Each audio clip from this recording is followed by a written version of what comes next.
Olá, hoje nós vamos falar de saúde. Existem situações muito graves, muito importantes e urgentes a serem tratadas, não só em Cuiabá, que está em intervenção, mas também no estado de Mato Grosso.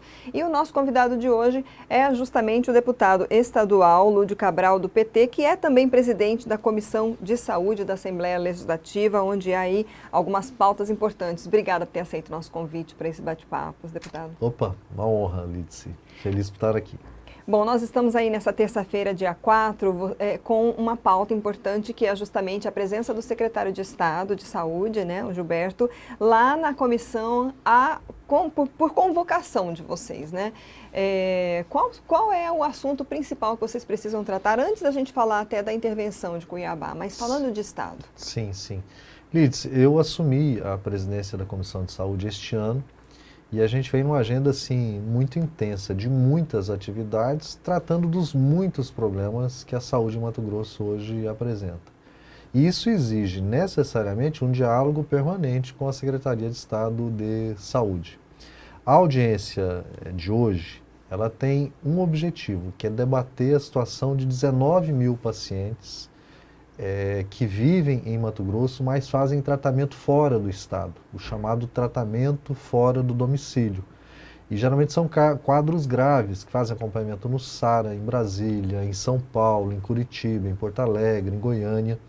E nós recebemos, em uma das nossas reuniões da Comissão de Saúde há 3 semanas, a visita de familiares desses pacientes, relatando uma série de dificuldades que eles têm encontrado em relação, porque o Estado tem a obrigação de custear passagem, hospedagem, translado, alimentação, e eles estavam tendo muita dificuldades em relação, por exemplo, às passagens, os trajetos que as passagens fazem, muito longos, a diária que não sai a tempo. Então eles tendo muita dificuldade, tendo que dormir em rodoviária, tendo que fazer vaquinha para conseguir se alimentar durante o período em que estão fazendo acompanhamento. Então nós vamos trazer o secretário de Saúde para prestar esclarecimento sobre o TFD, para ouvir as famílias e para que a gente possa dali definir encaminhamentos para que as diárias sejam pagas antecipadamente, para que haja um aumento no valor da diária hoje, que é uma diária de R$100, que é insuficiente para custear todas as despesas, porque vai a pessoa doente, grave, e um acompanhante. Então, o valor é muito pequeno para organizar essa questão das passagens, da hospedagem, e principalmente para a gente debater que problemas de saúde são esses que exigem esse deslocamento. Por que não trazer o tratamento para o Estado? Um exemplo disso é transplante, transplante renal. Muitos pacientes fazem acompanhamento fora meses, todo mês tendo que ir para um outro estado, depois fazem a cirurgia do transplante, depois tem o pós-operatório, que também é longo, poderia já estar acontecendo aqui em Mato Grosso. Então essa é uma das pautas que nós debateremos amanhã, e é lógico, por conta dos muitos problemas que a saúde tem, e de na semana passada o secretário ter faltado a uma audiência pública, que era para ele apresentar os números da saúde de 2022, quanto foi gasto na saúde, em que medidas esses recursos foram gastos. A crise que a gente está vivendo na saúde no estado hoje, com o aumento da incidência de infecções respiratórias agudas, com a escassez de leitos de UTI pediátrica, com escassez de profissionais na ponta do sistema de saúde, elevação da dengue. Então a gente vai acabar necessariamente debatendo todas essas pautas nessa audiência. A gente recebeu aqui na semana passada o deputado Valdir Barranco, justamente fazendo críticas também a essa situação, né, da saúde no Estado. O deputado Damiani da TV também citou um pouco e criticou, né, o fato de o Estado precisar atuar na capital, haver uma intervenção, e claro, isso foi uma decisão judicial, foi aprovado na Assembleia também, mas a saúde no Estado está precisa de uma atenção maior, né? Houve assim, foram bem pontuais os seus pares. O senhor citou uma questão específica, tratamento fora do domicílio, mas assim, há outras áreas que o Estado também está deficitário. A gente sabe, por exemplo, que a Santa Casa Hoje é um hospital que tem aí a atuação do Estado, ele é um hospital, né, gerido pelo Estado, e houve muitas denúncias, mortes de crianças em UTIs. O que mais chega até vocês que vocês precisam ainda também levantar dados e buscar informações e cobrar do Estado, deputado? Lídice, muitos problemas. Eu vou te dar alguns dados. Primeiro, Mato Grosso tem um dos piores sistemas de saúde do Brasil. A pandemia demonstrou isso. Mato Grosso é a segunda unidade da Federação do Brasil em taxa de mortalidade por Covid-19. Cuiabá é a capital do país com a maior taxa de mortalidade por Covid-19. Então, assim, é um indicador. Por quê?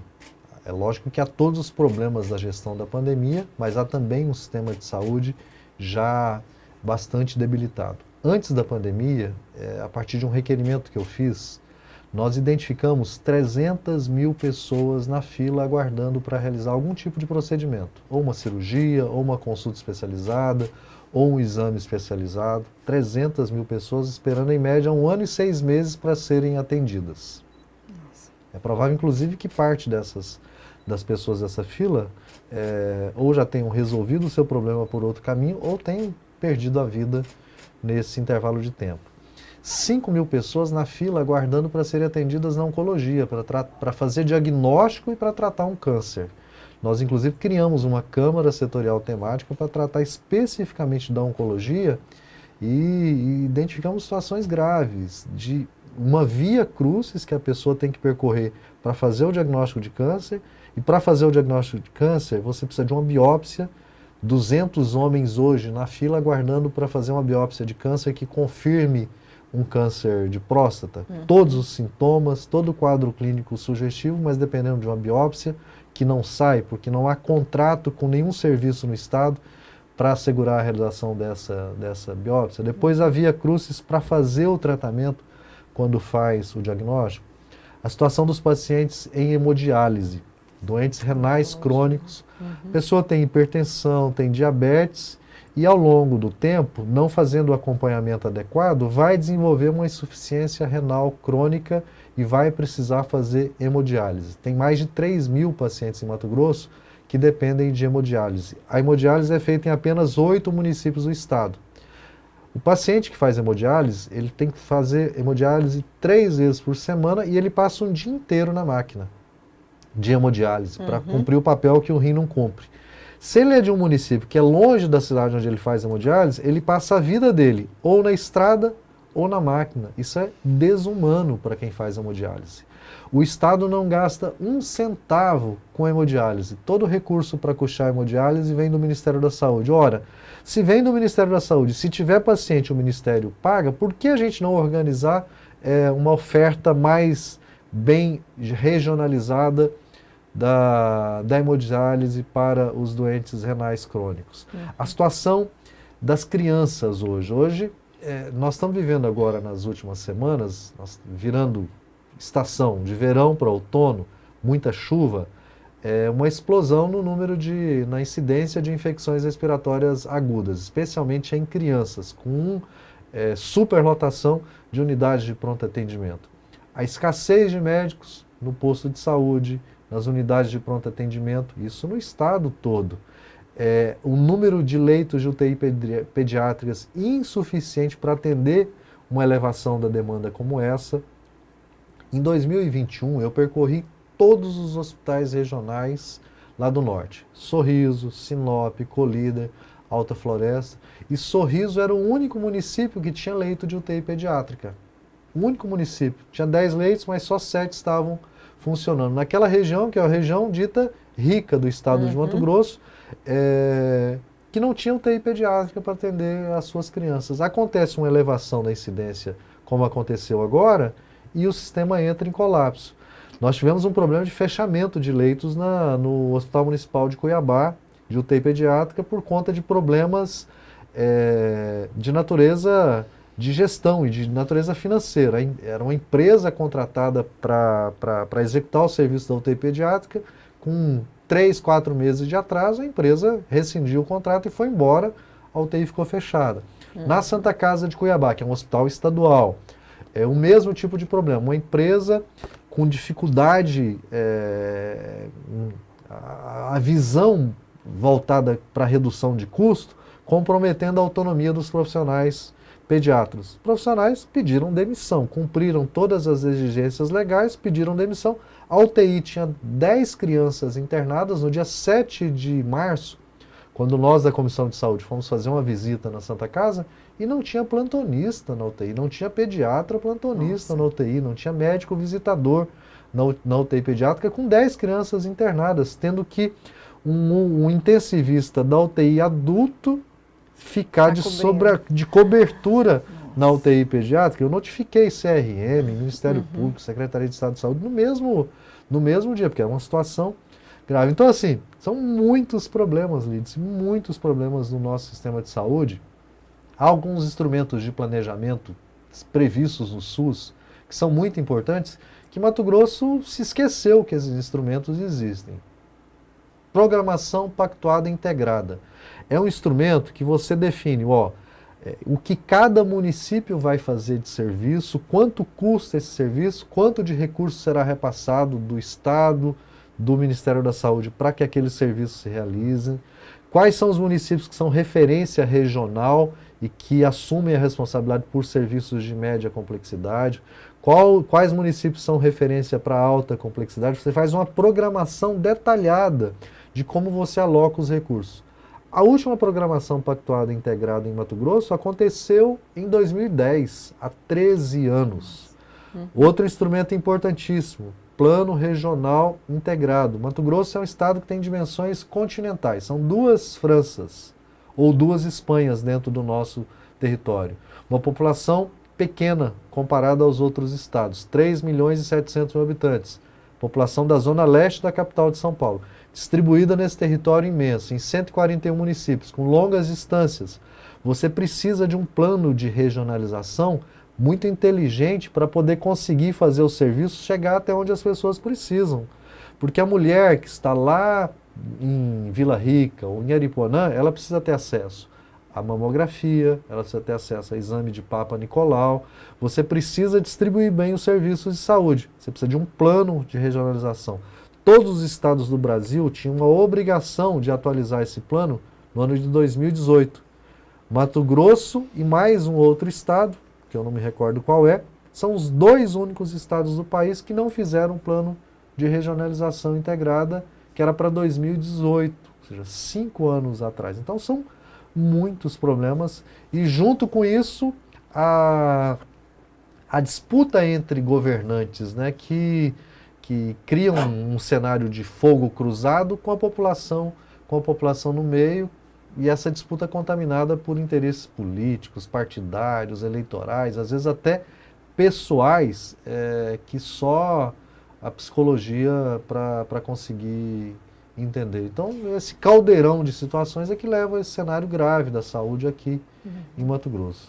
Bom, a gente vê assim, ultimamente só se fala da intervenção da saúde em Cuiabá, e claro, é muito grave, né, e está aí em andamento, mas vocês também querem ouvir aí a interventora, né, então, além de tudo que o senhor explanou até de uma forma resumida, né, mas assim, mas são situações muito, muito impactantes para quem ouve. Vocês também convidaram a interventora, vai ser na quarta-feira, como é que vocês pretendem trabalhar essa reunião com a interventora de Cuiabá? Lídice, eu não falei da cardiologia, da necessidade de cateterismo, de procedimentos de hemodinâmica para pacientes que ficam meses internados num hospital regional aguardando uma vaga para poder fazer um cateterismo, para fazer uma cirurgia cardíaca. Eu não falei da situação da neurocirurgia, da saúde mental, das crianças, jovens e adultos com autismo, que precisam de um sistema de saúde para atendê-los com qualidade. Então são muitos problemas. Na quarta-feira, a interventora ela tem o dever, pela decisão judicial, de apresentar um plano de intervenção. Esse plano de intervenção é validado pelo Tribunal de Justiça e ele terá que ser apresentado lá na Assembleia. Isso vai acontecer na quarta-feira, numa reunião do Colégio de Líderes. Aí, esse debate nós vamos levar para todos os deputados no Colégio de Líderes, quarta-feira, amanhã, 9 horas da manhã. Uhum. Tá, e dentro de todo né, esse trabalho, o que a comissão pode ou pretende fazer a partir dos resultados que colher, dos dados que colher, que tipos de, o que é possível ser feito para que busque e a solução comece a acontecer, porque também não adianta né, a gente estar vendo o que está acontecendo e aí, o que vai, né, como mudar essa realidade. Lídice, essa é uma angústia permanente, sabe? É uma angústia permanente que a gente vivencia, porque nós no parlamento, o que é o nosso dever? Fiscalizar, sim, cobrar a solução dos problemas, identificar esses problemas, trazer esses problemas para dentro do parlamento, criar um ambiente de diálogo para tratar desses problemas com quem lida com eles. O exemplo da hemodiálise, nós fizemos no dia 21 de março uma agenda, nós colocamos os pacientes de hemodiálise, as clínicas de hemodiálise, a Secretaria de Estado de Saúde na mesa para discutir, olha, o que é possível ser feito para primeiro nós assegurarmos a manutenção da hemodiálise hoje, porque as clínicas funcionam com muita dificuldade, com déficit financeiro, e segundo, para a ampliação dessa oferta. Os problemas foram colocados na mesa e nós pactuamos para 30 dias depois a gente volta a se reunir para a gente ter avanço nessa questão da hemodiálise. Primeiro, o Estado passar a alocar recursos do seu orçamento na hemodiálise, porque não há um centavo do Estado no tratamento de hemodiálise. Então, se o Estado passa a aportar recursos, é possível manter e ampliar a oferta de hemodiálise para que ela vá para mais perto de onde as pessoas vivem nesse território continental nosso. Então, o que o parlamento tem que fazer, e são as ferramentas que nós temos, é trazer o debate e colocar na mesa todos os atores responsáveis para, a partir daí, buscar encaminhar as soluções para cada um desses problemas. Nós estamos fazendo isso também na oncologia. Na oncologia já há um debate que nós precisamos colocar os serviços de alta complexidade da oncologia sob a responsabilidade do Estado, porque hoje há fila dupla, há regulação dupla, município com responsabilidade, Estado com responsabilidade. Então nós queremos que a gestão da alta complexidade na oncologia fique sob a responsabilidade do Estado, para que o Estado possa custear mais procedimentos, para, por exemplo, a gente acabar com essa fila de biópsia para diagnóstico de câncer de próstata, para que a gente possa agilizar, por exemplo, exames de colonoscopia para diagnóstico de câncer no intestino. No caso da intervenção, ou seja, que é uma intervenção de 90 dias, que é inclusive um sintoma, né? A intervenção, ela é um sintoma dos problemas de gestão da saúde em Mato Grosso. Ora, se há necessidade de uma intervenção decidida pela Justiça, é porque não há um ambiente de pactuação, de planejamento integrado entre Estado e município. No caso Cuiabá, que é capital, e que sempre será referência para média e alta complexidade para todo o Estado de Mato Grosso. Sempre será. Eu visitei semana passada o Hospital Universitário Júlio Miller, que é o topo da pirâmide assistencial em Mato Grosso na saúde pública. É o hospital de mais complexidade, onde estão os melhores profissionais. E na visita ao hospital universitário eu pude identificar, por exemplo, que há caminho para a gente superar muitos problemas se os governantes abrirem os olhos para o papel que a universidade tem e para as parcerias que podem ser realizadas para, por exemplo, Cuiabá hoje tem quase 40 unidades sem médico de família. A universidade pode, junto com a prefeitura, junto com o Estado, ampliar a oferta de vagas para residência médica, por exemplo, para que os profissionais que queiram fazer residência em medicina de família façam essa residência nas unidades básicas de saúde de Cuiabá. Você resolve o problema da falta do profissional e você qualifica o atendimento lá onde as pessoas vivem para evitar que os problemas se agravem. A gente está falando de hemodiálise, mas a solução de verdade para a hemodiálise é não haver necessidade da hemodiálise. E onde é que você resolve isso?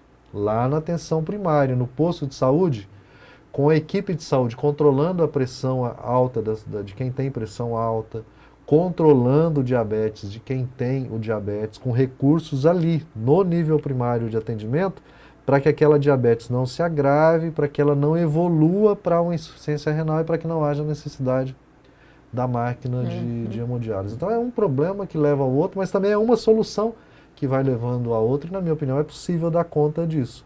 Nós, o parlamento, como nós não somos gestores, nós não temos o poder de execução das ações, a gente traz todo mundo para o ambiente do parlamento para debater esses problemas de forma serena, é lógico que com dados, de forma firme, para buscar a solução para os problemas que existem. Bom, e a gente continua acompanhando aí, né, todo esse trabalho, a gente vai seguir um pouquinho, a gente está se estendendo um pouco, gente, porque o deputado Lúdio é médico, é da Comissão de Saúde, está atuando aí muito fortemente, e aí a gente trouxe esse foco, mas assim, tem ainda educação, tem meio ambiente para tratar, mas assim, na educação a gente também recebeu aqui, né, críticas em relação às alterações propostas pelo governo para o Conselho Estadual de Educação, e houve aí uma audiência, né, em relação a isso. Qual é o seu posicionamento quanto a essa questão, redução de representatividades, instituir salário aí para, né, o presidente da comissão, né, até com valores altos? Lídice, assim, eu sinceramente não entendi por que o governador encaminha para a Assembleia um projeto de lei que reduz a composição do Conselho Estadual de Educação. O Conselho Estadual de Educação hoje tem 24 membros, distribuídos em duas câmaras, uma Câmara de Educação Básica, que é do ensino fundamental e ensino médio, e outra Câmara de Educação Profissional, Tecnológica e de nível superior, 12 membros em cada Câmara. Tem uma agenda extensa de muitas pautas para debater, e lá tem a representação dos povos indígenas, a representação da população negra, a representação das pessoas com deficiência, a representação de pais de alunos, a representação de outros conselhos que têm relação com a pauta da educação, o Conselho dos Direitos da Criança e Adolescente, a representação dos estudantes, a representação dos trabalhadores da educação, a representação das instituições que ofertam ensino no Estado. Aí o governador manda um projeto de lei para reduzir de 24 para 15.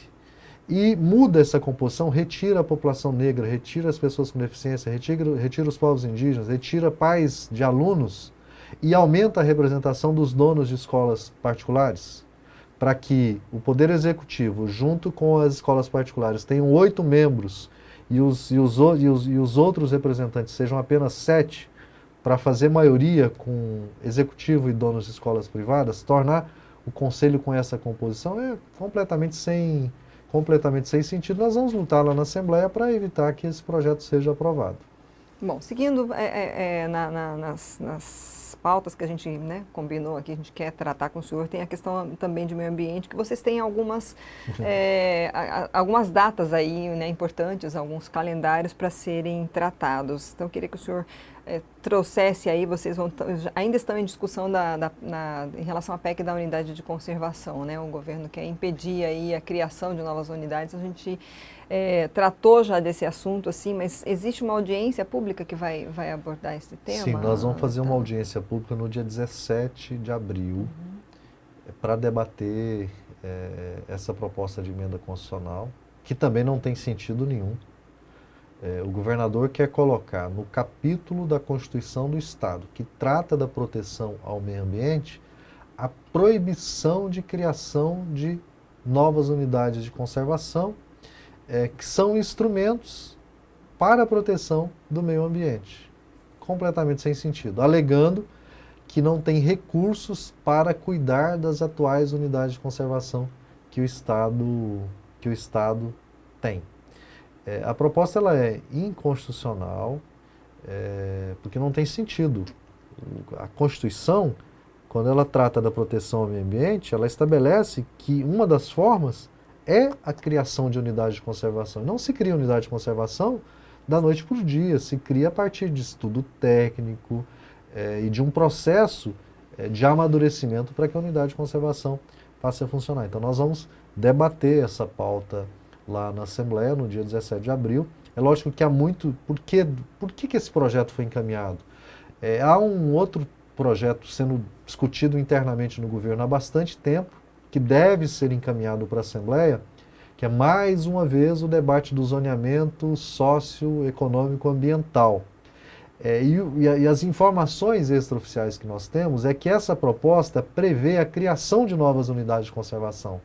Lá na região do Araguaia, onde tem áreas úmidas, e como a gente sabe que esse modelo de produção do agronegócio hoje expande lá para a região do Araguaia, há um conflito de interesses entre esse modelo de exploração econômica e a proteção ao meio ambiente, porque as áreas úmidas terão que ser drenadas para que essa expansão aconteça, e isso trará dano severo ao meio ambiente. E esse projeto de zoneamento, pelo menos as informações extraoficiais que nós temos, ele prevê a criação de novas unidades de conservação lá no Araguaia. Então há uma relação, inclusive, entre essa PEC que proíbe novas unidades e o projeto do zoneamento. Então a gente quer trazer esse debate para dentro do parlamento também agora.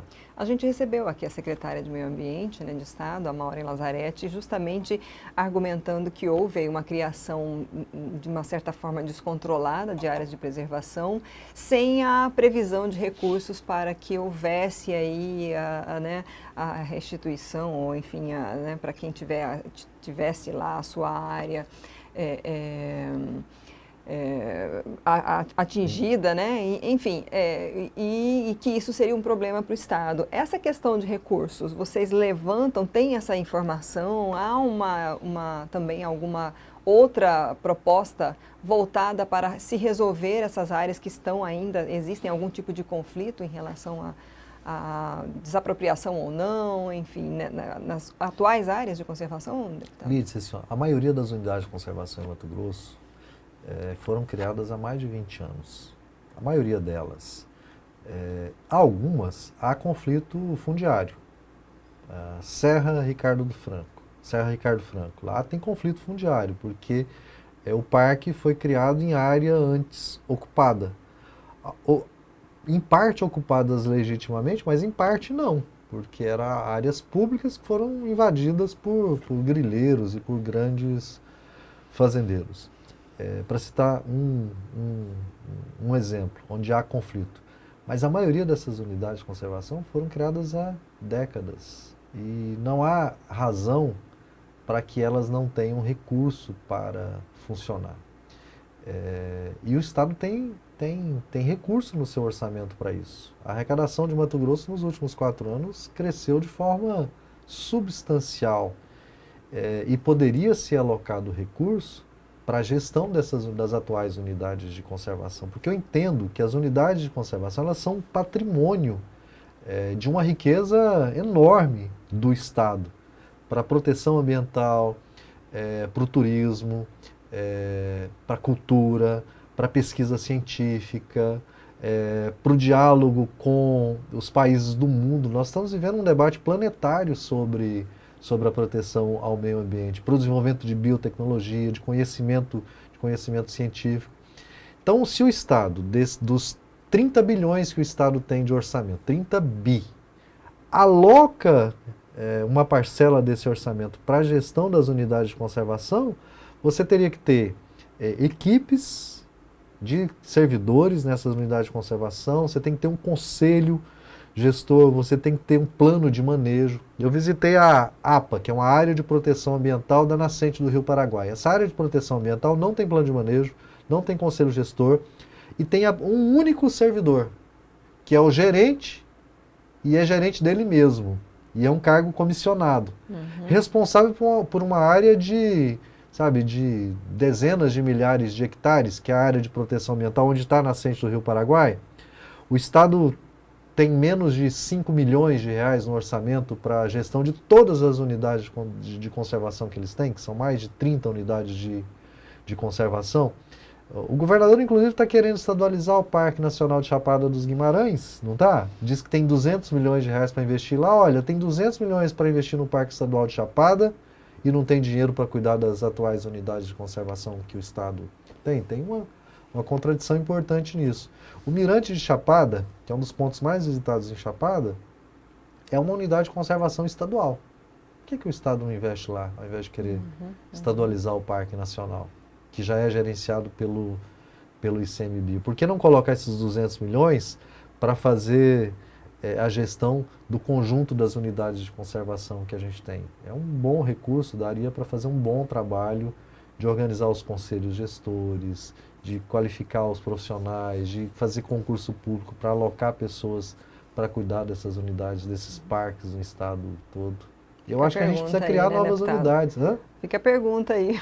Fica esse questionamento todo. Para a gente finalizar, tem pauta também nas questões indígenas. Eu sei que a gente está estendendo, a gente deve ter uns 40 minutos já de bate-papo aqui, mas a gente tem que aproveitar, né? Questões indígenas, o que tem previsto aí? Abril é o mês dos povos indígenas, né? E do dia 10 ao dia 13 deverá acontecer aqui em Cuiabá um acampamento dos povos indígenas de Mato Grosso, coordenado e articulado pela Federação dos Povos Indígenas, a semelhança do acampamento Terra Livre, que vai acontecer no nível nacional na semana seguinte. E nós vamos aproveitar essa agenda para 2 debates. O primeiro sobre a educação escolar indígena. Há um desmonte da educação no Estado acontecendo ao longo dos últimos anos, deste governo, e a educação dos povos indígenas sofrendo muito. Ano passado nós fizemos uma audiência com presença tanto da SEDUC quanto do Ministério Público Federal, da Defensoria Pública da União. A SEDUC fez uma série de compromissos para assegurar a contratação de professores indígenas, para assegurar a escola indígena perto de onde as pessoas vivem, para assegurar o transporte adequado.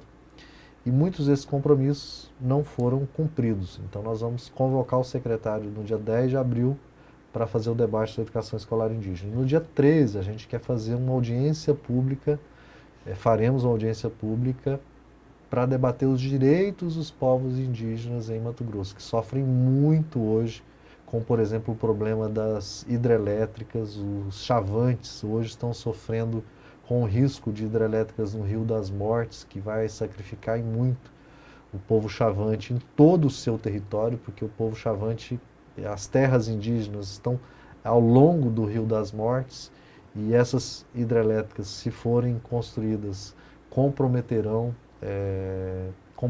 severamente o equilíbrio da biodiversidade no Rio das Mortes. Então tem muitos temas que a gente quer debater nessa audiência pública do dia 13, convidamos a ministra dos Povos Indígenas, a ministra do Meio Ambiente, e espero que a gente consiga trazê-las para fazer esse debate no dia 13 de abril. Ok. 2024, eleições, o seu nome está sendo cotado aí para a Prefeitura de Cuiabá. Último minutinho. E eu sei que tem disputa aí dentro do partido também, quem vai sair? Como que o senhor recebe, né? O site tem muitos sites já falam nisso e só falam nisso em relação a eleições de 2024. A gente mal saiu da eleição de 2022 e já começam a falar de 2024, né? Já tem pesquisa. Lídice, eu tenho consciência da responsabilidade que eu tenho com o Estado, da responsabilidade que eu tenho com Cuiabá, que é a minha cidade. Eu tive mais de 22 mil votos só em Cuiabá, dos 47 mil que tive no Estado.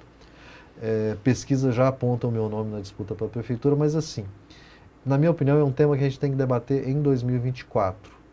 É lógico que eu defendo que o PT tenha candidatura, nós temos bons quadros para cumprir essa tarefa, não só o meu nome, mas é um tema que nós temos que debater em 2024 para que a gente não contamine o nosso trabalho em 2023. Eu hoje tenho essa responsabilidade enorme, que além de deputado, eu tenho o dever de honrar os votos que eu alcancei na eleição em 2022, que mais que dobrei a minha votação, portanto a minha responsabilidade mais que dobra também. Como presidente da Comissão de Saúde, eu tenho uma responsabilidade institucional que eu não posso deixar ser contaminada pela disputa política, até porque eu entendo que é a disputa política que tem contaminado a incapacidade dos governos em resolver os problemas de saúde. Então eu quero deixar para tratar de eleição em 2024. Ok, muito obrigada novamente. À disposição sempre. Bom, gente, nós ouvimos o deputado estadual Lúdio Cabral, do PT, e essa entrevista fica disponível no nosso canal do YouTube e no site RD News, ali no destaque do RDTV. Curta e compartilhe. Até a próxima.